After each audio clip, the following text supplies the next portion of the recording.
Hey BrewTubers and YouTubers, it's Mr. Sparty here. If you guys have been watching a lot of the YouTube videos, you've seen a lot of spent grain videos. So I'm gonna show my twist on the granola bar one. So stay tuned. Okay, so what I'm doing now is I have 4 cups of spent grains in here.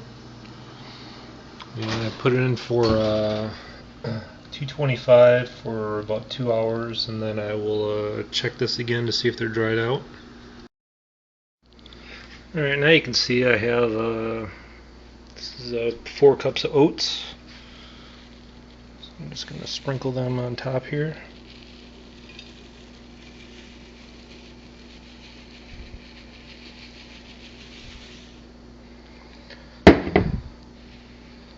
Alright, just spread these out.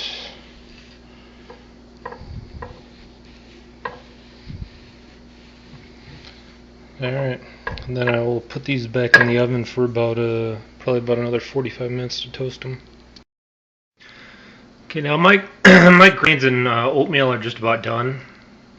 You know, you just have to do this till they're dry, and then you just toast the oatmeal until it gets, you know, kind of a little biscuity smell or a little golden. And it's been in for about 40 minutes, and the grains have been in for about, 2.5 hours or so. So I'm going to pull these out here in a second.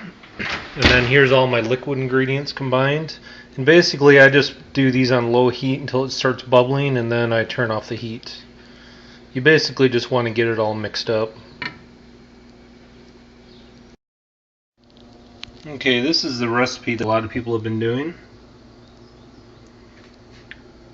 And there's the recipe right there. I've already made one batch. There's a link where you can get it from. I've already made one batch, but I'm doing my twist on it. So I'm going to show you my wet ingredients, and I'm doing a double batch today, so here's everything I use. It's going to end up being 1 cup of Skippy Natural. It's going to end up being 1 cup of blue agave nectar. It's going to be, instead of using butter, I'll be using a 1/2 cup of extra virgin olive oil. Instead of barley malt syrup, which I don't have, I'll be using a 1/2 cup of this light pancake syrup. So those are all the wet ingredients. As you can see, my adjustments were just basically, instead of honey, I'm using agave nectar. Instead of barley malt, I'm using just regular syrup. And instead of butter, I'm using olive oil, extra virgin light olive oil. And I usually just give my spoon a good spray with some virgin olive oil cooking spray. And now I'm just going to take this mixture and just pour it all over the top of it.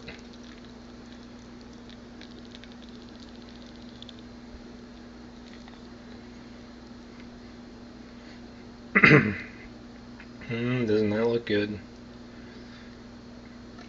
Alright, I'm going to get the bottom of this scraped out, and then I'll be back when I'm mixing it. Okay, you can see this guy is it's pretty empty now. I scraped it out. So now I'm just going to take my spoon and you just kind of give this a good mix. Basically, you just want to get all the grains and the oatmeal so it's all gooey and sticking together. You can see it still clumps on here a little bit, but trust me, if you don't spray it, it's going to be a lot worse than that.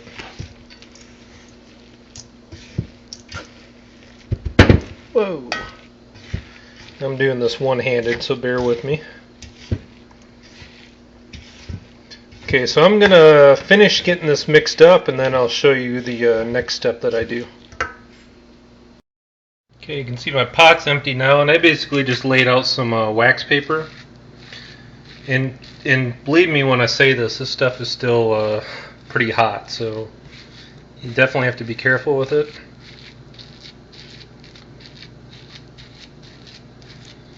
So basically what I'm going to do is I'm going to push this out to where it's in a nice big rectangle, maybe about a 1/2 inch to 3/4 of an inch thick, and then I'll be back with you guys.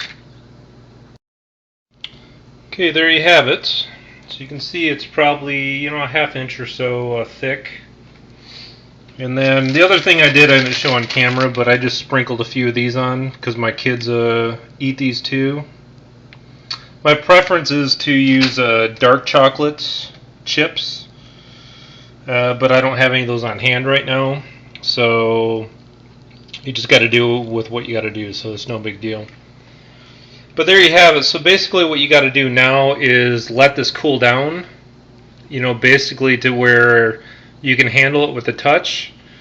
And then you cut it into squares, and then I put mine in the fridge. But when we get to that point, I'll go ahead and cut these up and then show the next steps. Okay, so I've let these sit for a couple of hours, so now I'm just kind of taking a knife and going through these and breaking them up.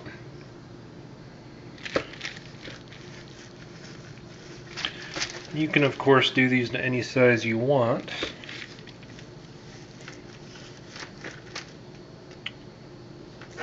So, and at this point, these are still going to be pretty soft. So what I usually do at this point now is I take some saran wrap and I wrap them individually and then put them in the refrigerator. And I can show that to you quickly. Alright, so let me see if I can get one of these out of here. Like I said, they are still pretty soft, and there is a good chance they might break on you a little bit, but I wouldn't worry about that too much.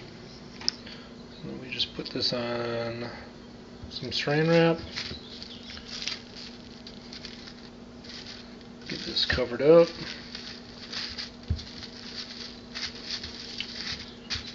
There you go. So let me get to wrapping all these and I'll show you the final product. Okay, there you have it.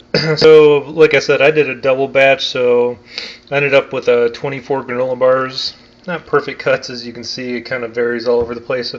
Like this one fell apart a little bit, but it's not that big a deal. And then once these chill down a little bit, then they firm up and then they're a lot easier to eat. So there you go, all wrapped up and ready to go. Alright, let's crack into one of these granola bars. It's been sitting in the fridge. So you can see these are still, they're still pretty soft, but at this point they're pretty firm so they don't fall apart.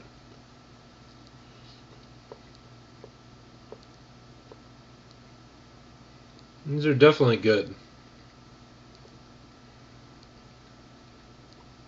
So I would definitely recommend making these. And like I said, there's plenty of guys out there and gals that have made these, and I showed you guys a link in my video. But I did my own little twist on it. The agave nectar has a little bit less sugar, that type of stuff, so that's one of the reasons why I use that, and it still adds a little sweetness to it. I usually get rid of the butter, and I like to add extra virgin olive oil. It's not a lot, so it doesn't really affect the taste a whole lot, and I actually like the taste of extra virgin olive oil better than butter anyhow. So a few little twists like that, and this is really a great way to use your grains, because what I did is my last batch when I did my IPA, I basically took a gallon bag, filled that up, and I've only used about half of it so far, and I've made 3 of these batches. So here you guys go again. Spent grain granola bars. I hope you guys enjoy them. I definitely do, and cheers.